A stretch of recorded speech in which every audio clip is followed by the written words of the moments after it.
Muraho, mwiriwe neza mwese.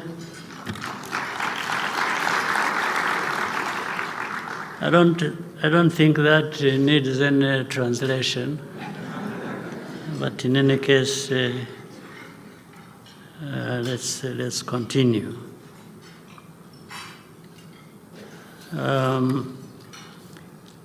Excellencies, ambassadors, high commissioners, representatives of international organizations, members of the Consular Corps, senior government leaders, distinguished ladies and gentlemen. It has been some time since we last met,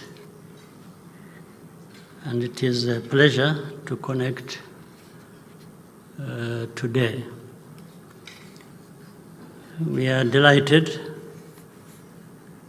that Rwanda's diplomatic community, as well as our own presence abroad, has grown. This reflects Rwanda's vision and intention to open our doors to the world for collaboration, innovation, and mutual growth. The year 2024 was meaningful for Rwandans. We marked the dual anniversaries of Kwibuka 30 and Kwibohora 30, followed by national elections. So it was a very busy year for us, but productive as well. Over the last 3 decades, you have been with us every step of the way. And we see you as stakeholders, as partners in our transformation journey. This is why moments like this, when we get to interact, are valuable, and we want to always express our gratitude, first and foremost, to you all. For we have benefited from this collaboration, which has also brought a lot of support to us, to Rwanda, for us to be able to continue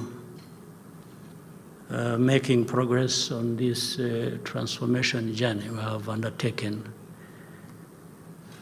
in the last 30 years. For the North, we have had very good collaboration, support, and good results originating from that. From the South, we have had extremely beneficial, helpful relationship with our brothers and sisters on our continent. It has been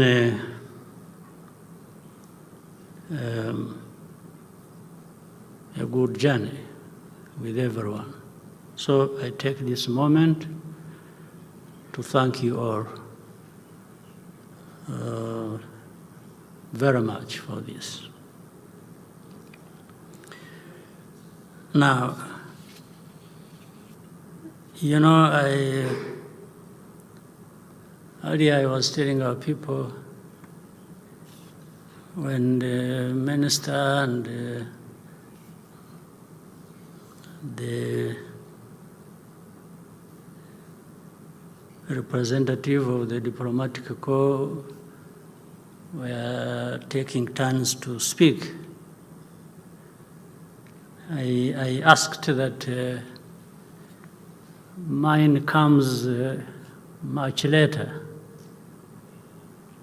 for a reason. Because first of all, I want to take time with you.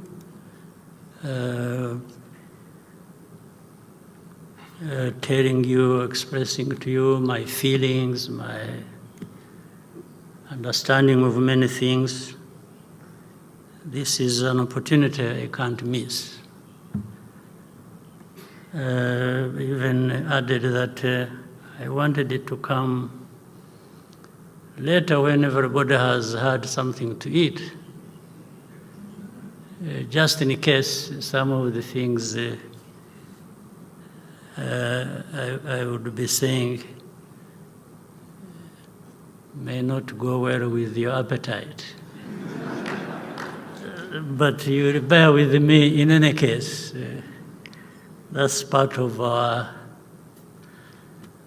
the lives some of us have to live.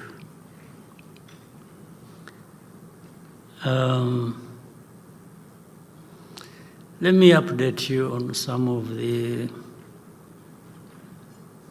key issues.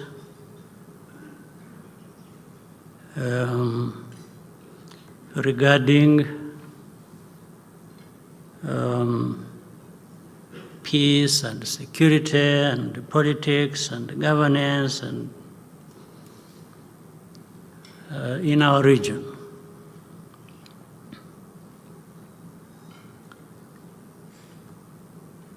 One, in our relationship with each other and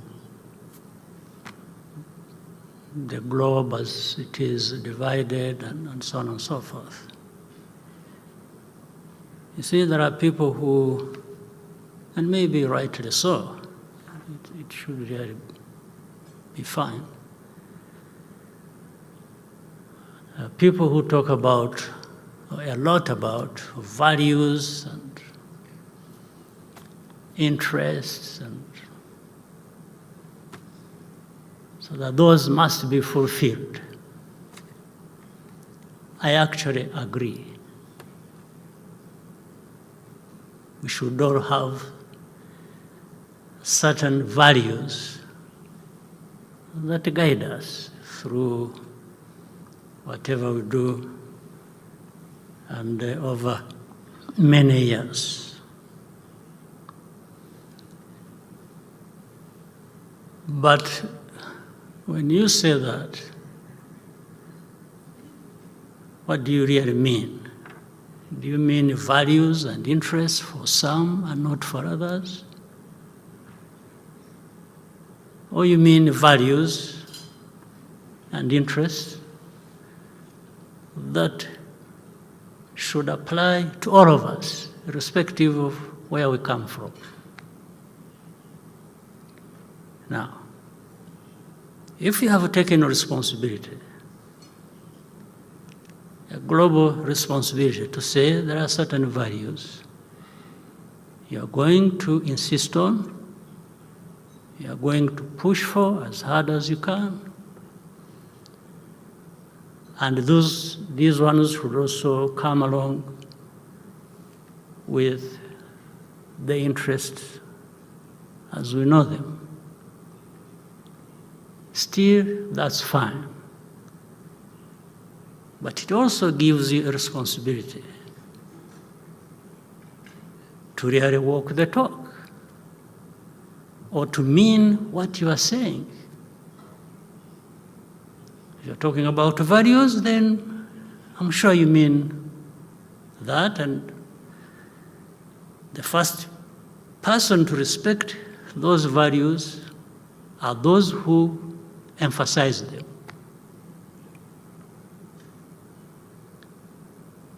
But as we see things happening across the world, and I will not talk so much about other parts of the world. I will confine myself to our part of the world, the region and continent. Then I also raise another question. Is there a moment where the values, where the interests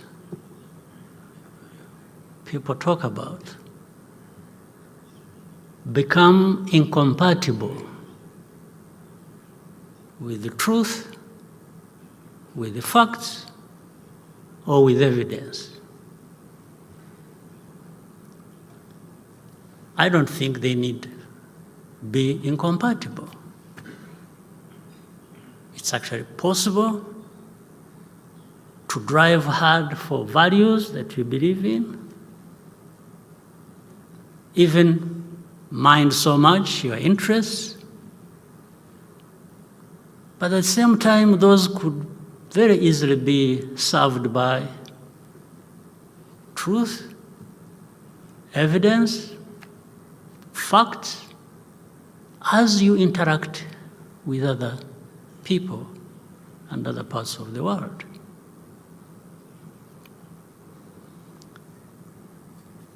Let me give some examples, and I had the opportunity recently to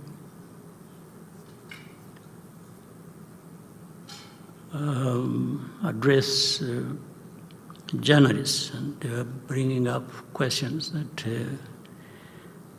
are important. On my mind, there is this problem we have in our region. There are many problems across the continent, but let me talk about our region.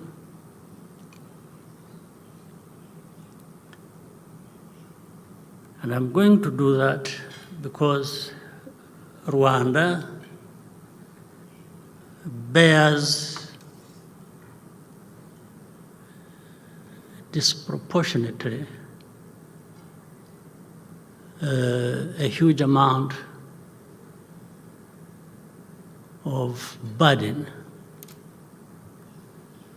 relative to our responsibility in any wrongdoing, if at all. And again, it plays out like that, selectively, and on the basis of the disparities that are in the world, where evidence, facts, even what is right, don't really matter. What matters is what somebody else must say, irrespective of whether what they are saying takes into consideration facts, evidence, or truth. You know, the problem we have in our region, in Eastern Congo, that has brought in so many countries to be part of it from our continent, but there have been even more countries from outside of our continent involved in one way or another, and unfortunately, many times the wrong way. And this wrong way, we are told, must be the one to prevail.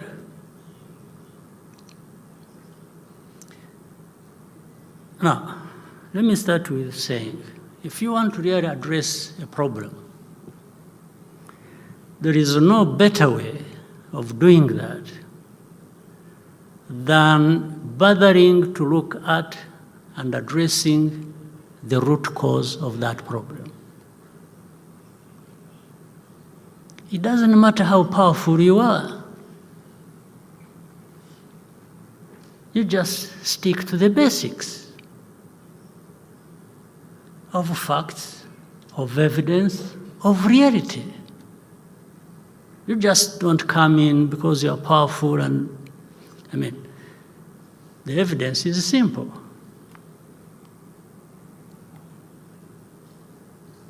We have heard the UN, the peacekeepers under the UN in that country for close to 3 decades. The continued presence for 3 decades, when they went there to address problems, means there are still problems to address, or that actually the first problems to address were not addressed. Otherwise, why would you stay in a place purportedly to address a problem, and you are there for close to 30 years? Normally you would come in, maybe it takes you 5 years, maybe it takes you 10, and you would exit because you would have addressed the problem that brought you. So what are the returns for that investment of such a big force under such a big body like UN, and so much money spent on that? What is the return on that investment? Other than continuing to have problems getting worse. That also shows, or maybe prove, this will prove why Rwanda has to carry the burden of this problem. It is a way of escaping responsibility. That's the shortest, easiest answer when people ask, why have you been there for this time and you still want to be there? It means you didn't address the problem. So the easiest answer is no. But Rwanda keeps being part of the problem. Well, what that means, maybe you should get rid of Rwanda, to find a way of removing it from the map of, just find a way like it happened 30 years ago. Rwanda was being destroyed to the point we should not be existing anymore. And again, associated with that, the very people who murdered people here in Rwanda, those who carried out the genocide, still exist, are still armed, are still practicing their ideology of genocide in our neighborhood in Eastern Congo, supported by government, supported by leaders in that place. On the watch of this international community that talks about values, that talks about interests, that deployed this UN force into Congo to actually eradicate, among others, that problem that originated from here, be it the genociders or the ideology itself. And people do it with impunity. And then arguments start. We have had arguments, again, through different quarters of this international community. Oh, you mean these FDLR, these genociders, but are they there? Are they still there? But we are told they are few. We are told, when you say, no, but you see it even in broad daylight. The statements made by government leaders. And you are wondering whether they still exist, whether they are there, or what they are doing, or you pretend for 30 years, you can pretend. Now the problem becomes, oh, Rwanda is in Congo, you have forces in Congo, you are occupying Congo, you are doing what? In this day and age, and even with Rwanda, its capacity, are we people who can actually do that? That limited capacity of ours, but even why? Why do you? What came first? Is it this problem that we have to deal with? Threats, daily threats, regular threats against our country and relating to our history? Or because of that, or in addition to that, we now want to become people who can go and occupy places? Really, the people, can they convince anybody that they even believe it, or they are using it simply as an excuse? Even if you believe it, why don't you find a way of denying Rwanda this excuse and remove these people from there? Because that is even in the mission that took there the UN peacekeepers. What happened? So then,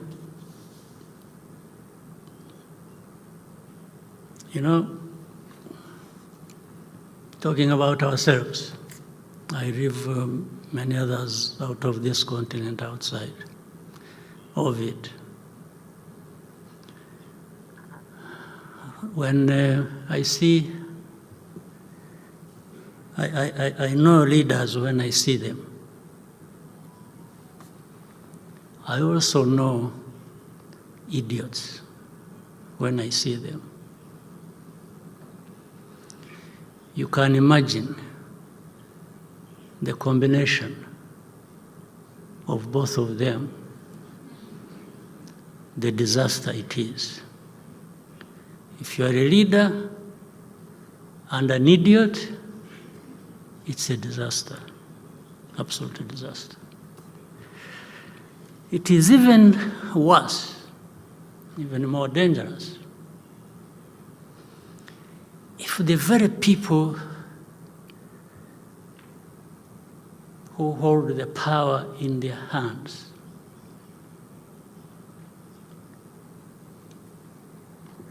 decide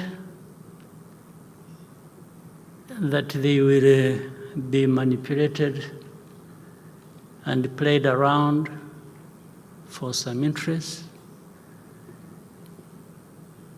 by idiots.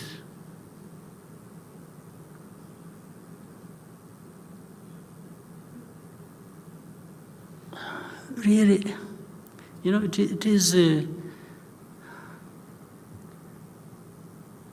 I have had interactions with many of our leaders on the continent.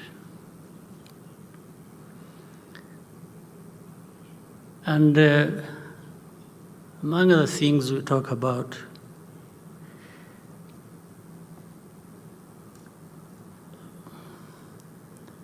is if we don't take ourselves and what we do seriously,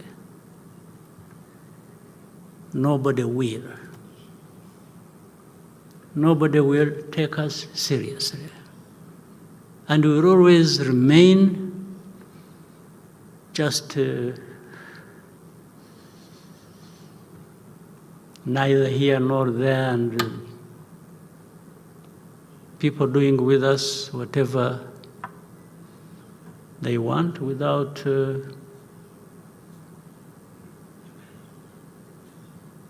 any of us asking me, say, why? What is this? And then in the end, we start complaining about, oh, you know, this is racism, this is blah, blah, blah, blah. Well, but I think we are the ones who drive ourselves in that kind of situation. There are things we need to be rejecting and doing so openly and without fear or favor. Why? Why can't we do that? Why are we not the kind of people? Why do we even need to have a problem like that one in Eastern Congo, needing a solution from the UN, from some countries? Why? Why can't we? There's no explanation. But at another level, we have a mix of all kinds of things. And that's why we open up ourselves for manipulation. You have seen, or you know, of a so-called group of experts. The group of experts, what do? What are they expert in, actually? They're expert in what? You don't need to be an expert in anything. You just have to toe the line of those using you, of those who put you in place, including the very people from whom originate this problem as of the history that goes way back to colonial times.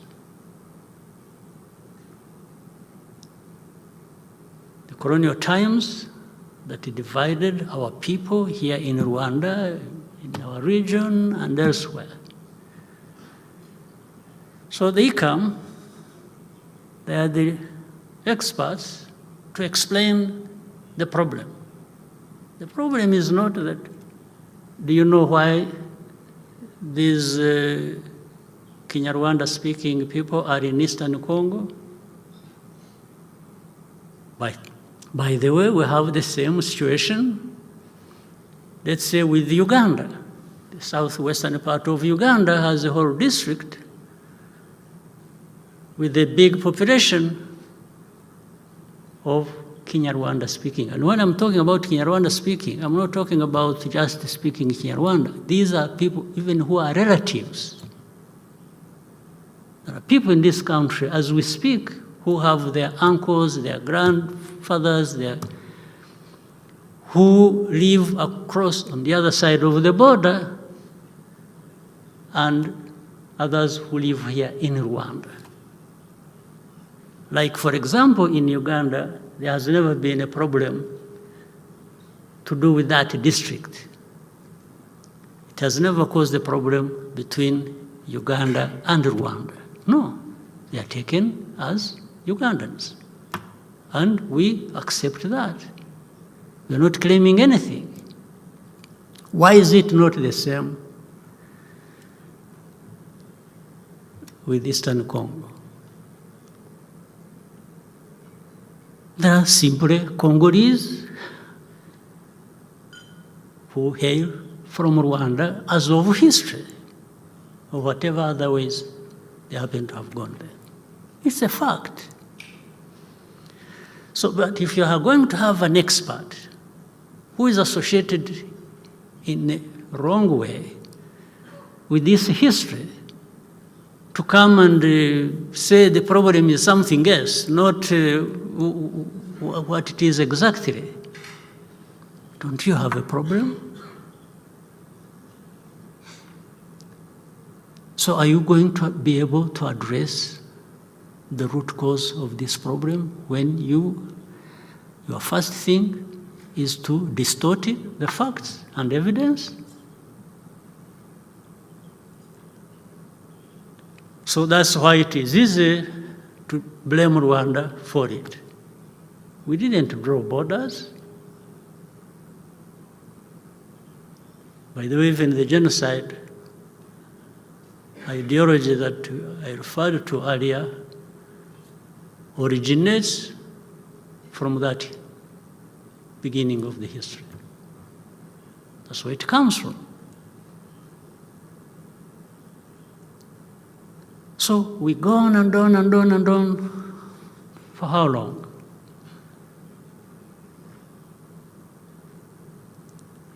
So if you think Rwanda is in Eastern Congo causing problems, would you mind bothering to understand why would Rwanda be in Eastern Congo fighting there? Why? You need to answer that. It will lead you maybe to some of the things you need to address and not to run away from.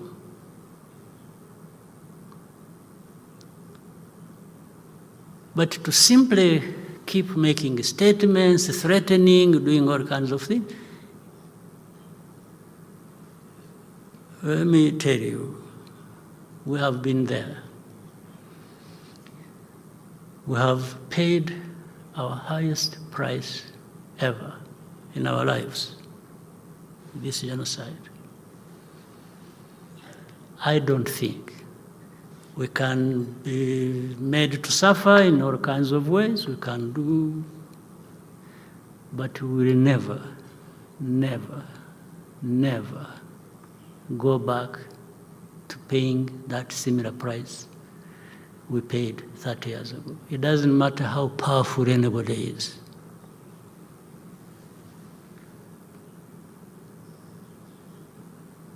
Maybe it will come to a point, if anyone insists on that, then that is maybe one way of wiping Rwanda off the map, because we will not yield an inch. Never.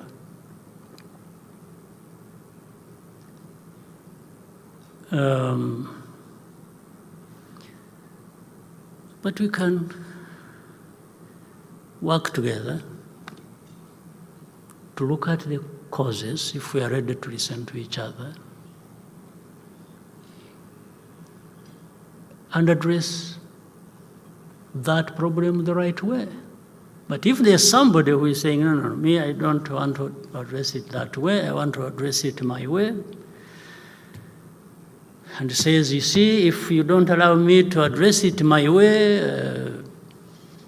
I will deny you this, I will deny you that, and I will take it to China, I will take it to Russia, I will take it.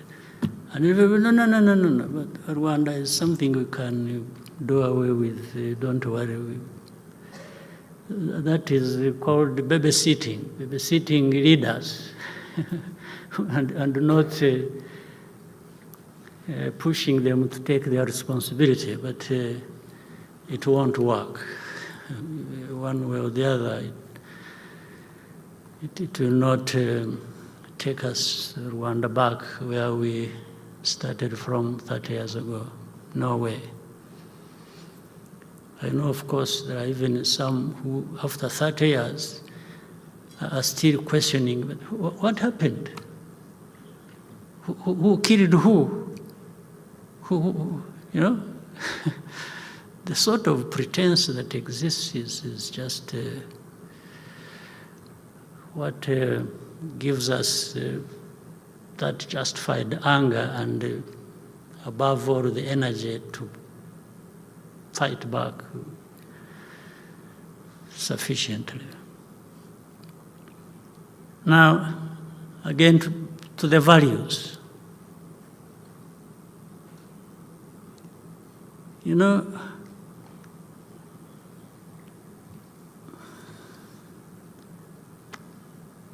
I keep telling people, they come, you say, you see everything, yeah, we understand you, we see everything is okay, but you see, we are failing to explain why Rwandan forces are said to be in Congo.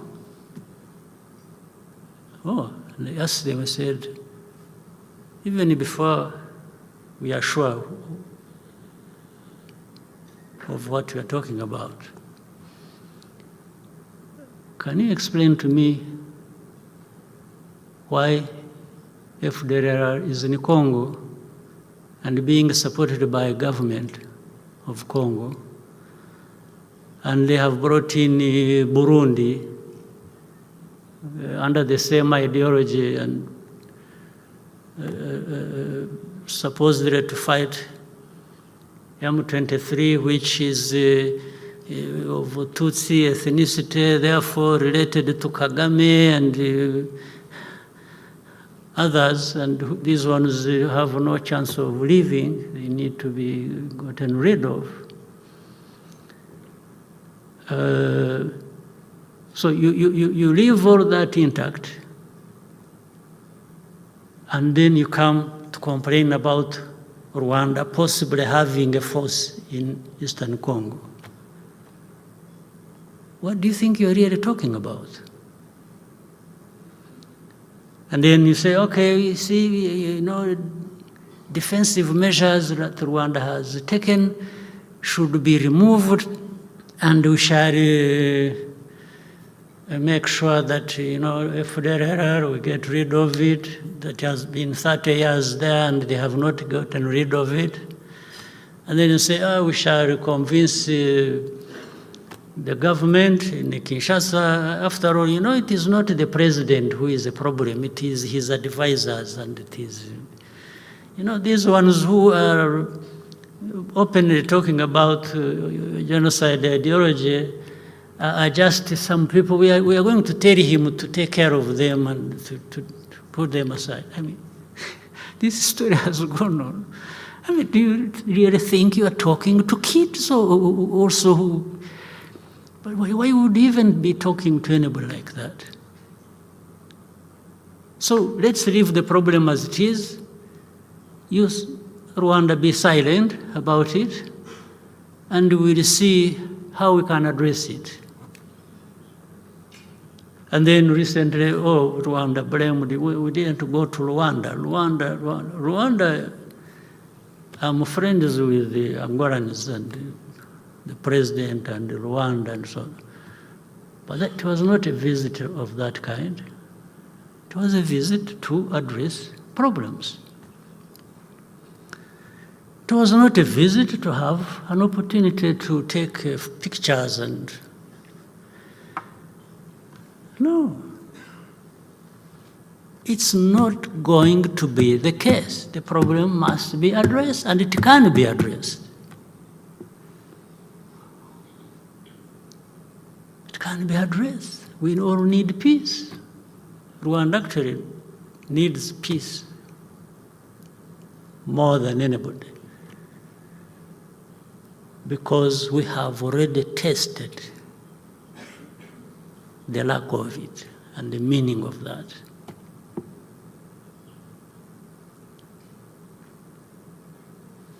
And then to see the double standards and the hypocrisy that add up to really nothing. You know, we talked earlier about elections we had here and so on and so forth. And so people tell us they want democracy everywhere.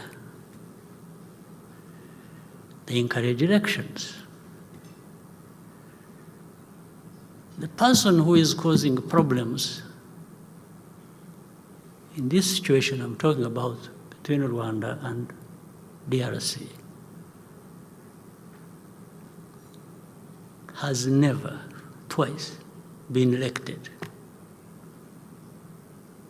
And you know it. You know it. But this is why I was saying it doesn't matter evidence, it doesn't matter facts, it doesn't matter the claim. It's just what you think applies to you for that moment, for your benefit. The rest doesn't matter. This man, Tshisekedi, was never elected first. He didn't at all. And you know it. So I'm not telling anyone, only that you don't talk about it publicly, I'm talking about it publicly. That's the only difference. You know it. The second time, nothing happened, and you know it. So, what values are you telling us that you beat up some people for, and then others you don't know what to do? So you think I realize that and really respect you for it, or even listen to what you tell me that doesn't add up to anything?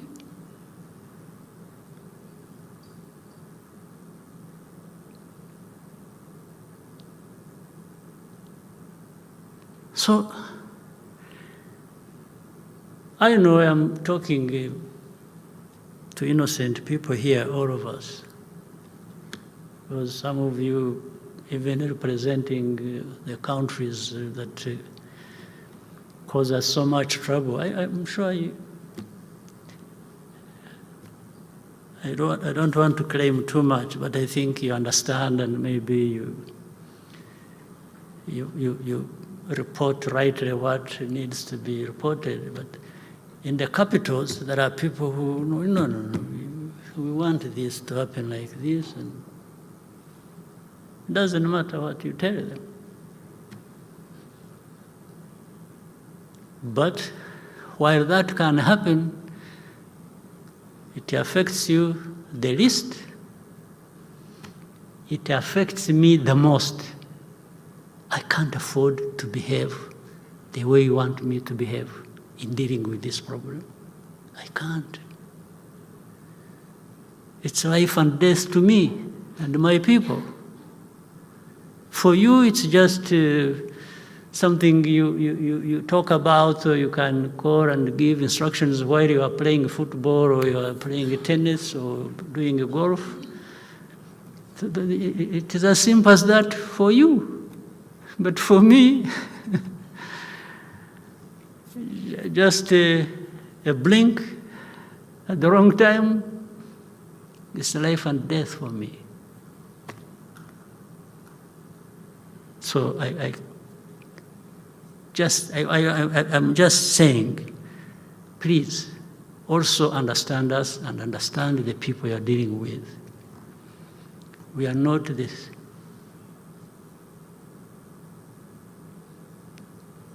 Same old idiots you dealt with 50 years ago. We are not. Not at all. Not anywhere near to that.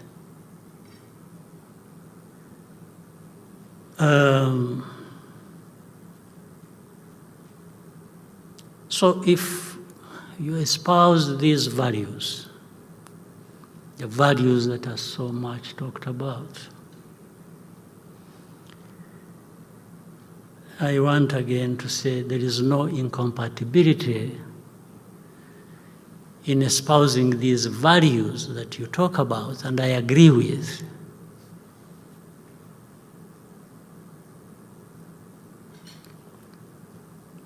And even fulfilling your interests. There's no incompatibility.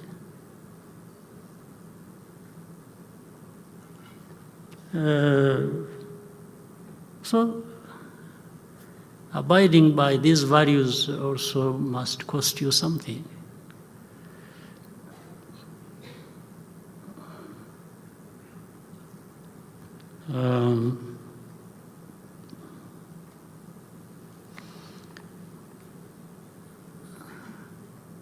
That's why some truth has to, you know, with our partners, we are even told, want you to develop, to prosper, to do this, to do that. At the same time, I remembered a story. You know, there's something called AGOA, African Growth Opportunity Act. We were part of. It's a wonderful thing, really well thought out. But little did we know it was to serve some of us more than others. And what I mean is this. Rwanda, we made a mistake, a happy mistake. We made a mistake of saying, you know what, we have found some way of growing our textile industry because there was an effort, it is continuing, and please, we want to reduce on and even get rid of in the region, they call it chagua. Chagua, these are second-hand clothes. They would be shipping into Rwanda tons and tons of this. And they said, we can't grow our industry when we are giving preference to this. The next day, but we did it believing that actually this provision for AGOA was to help us make progress.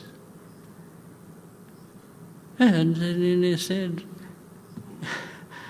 what was unfortunate, we agreed with some countries in the region to do that.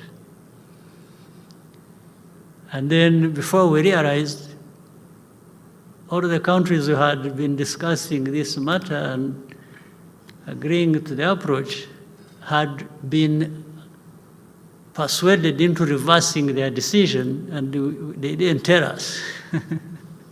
So the next day, we were being struck off the list of those countries who benefited from AGOA, just because Rwanda's stubbornness. How dare you refuse chagua? How did you refuse chagua to enter your country? And we explained, we begged, we said, sir, you know, yeah, we thought, so that's how we, so really, what is this that we are talking about? From that time, it's several years ago to this day, but those with the oil, with abundance of minerals and so on, and who are not stubborn, those are the ones who continue to benefit. So I pointed out all of those things. You just get a feel of what is it that is happening that we should, what is it that is right, what is it that is wrong for one to do and to make progress. You can't be sure. And meaning you can't be yourself, you can't decide for yourself, you have to wait until somebody says, I want you to do this, you should be doing this, including telling you that you should be making yourself open to some vulnerabilities, like you should keep quiet, you should do nothing about dealing with the insecurity around your borders. Well, but insecurity around my borders affects me. It doesn't affect you, it affects me. You're not even ready to help me to actually be able to deal with my situation. Now they start, oh, no, you see, Rwanda, they started striking us off some lists of beneficiaries for that. They even say we have, but when they found out it was not the case, when they said, you know, something to do with the child soldiers. You know, I convened a meeting and I called the commander and said, do you have children in our army? He said, I've never known this. They said, no, sir, there is no truth in that. But what you are being accused of is that the country is being associated with child soldiers, or an entity that has child soldiers in another country. I said, oh, at least on that one, even if it is wrong thing by somebody against me, and there's nothing I can do about it, I just relax and keep quiet. So we kept quiet. There are things we can't, we have nothing to do about, and we can't do anything. So we just become humble and wait it out. Then we have operations in Mozambique, in Central African Republic. And by the way, for Central African Republic, were asked by the country to go and help. And you were also asked by the countries, developed countries, actually that we should help. And we agreed. When we agreed and went there, the country that asked us to help and even lifted us to that place, we never heard from them a few months after. And then we were asked to do the same in Mozambique. We went there. Before we realized, when we were taking Mozambique and the partners and say, you know what, we are able to do what we can do, but we can't do everything. At least with Rwanda, limited resources in all ways, we can't afford to finance our operations there. It either has to be the country where we are running the operations or partners who want peace there and who have made investments there, by the way, after all. And we were left on our own. And when it came to some help that came from European Union, it came grudgingly. And you ask, they say, why are you grudgingly assisting us? They say, yeah, you see, some people are saying you are in the Congo. They say, no, yeah, but let's put that aside. Here we are in Mozambique. You're talking about Mozambique. So are you going to punish Mozambique for our crimes, for our offenses, for doing what you don't like in DRC? It is a bizarre situation. why don't you take care of Mozambique and help them? And for us, we are helping Mozambique. If you are helping us to help Mozambique, you are still helping Mozambique. It has nothing to do with Congo. For Congo, we shall handle that with you and anybody else who is interested on the merits of that situation. But the mix-up is so confusing that, so in short and in summary, and I should end here in a moment. The relationship across comes out as, I think somebody needs to give a direction. You can't have things going in all directions when you really want certain, if you want peace, there is a way to get peace. And that is addressing the root causes and doing things the right way. If you want development, you need peace. And then you empower and allow people who need development to move in the direction you can discuss and agree, but allow them to drive that.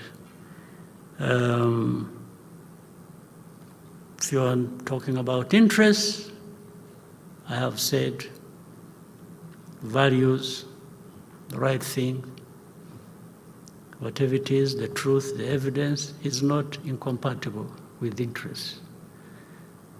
But if you drive it in the direction that is messy already and think that is the right way, I think we end up with nothing. So, dear friends, that's why I said I wanted us to take our lunch first, and so that you can bear with me on all this. I'm sure maybe you don't need it as a dessert either, but again, I want to thank you, those partners of ours who are here in the room, with whom we have done many interesting things together, and some of which have tremendously benefited our country. And we want that to continue. We will do our best wherever we can, but we will also not agree with everything. And it's normal, and actually tell us it is normal. Some of you tell us it is normal to disagree. So I think we might disagree, but we can also always find ways to resolve matters where we don't agree. That would be everybody's wish. And again, I thank those partners who helped us during the Marburg virus disease that we have overcome.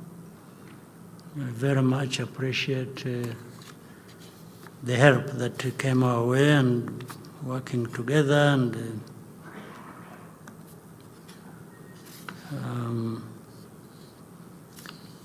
so I wish you once again, I have done that before, a very happy New Year. We are still in January, and I hope the New Year 2025 will be prosperous, fruitful, and a very good one for all of us. All the best to you.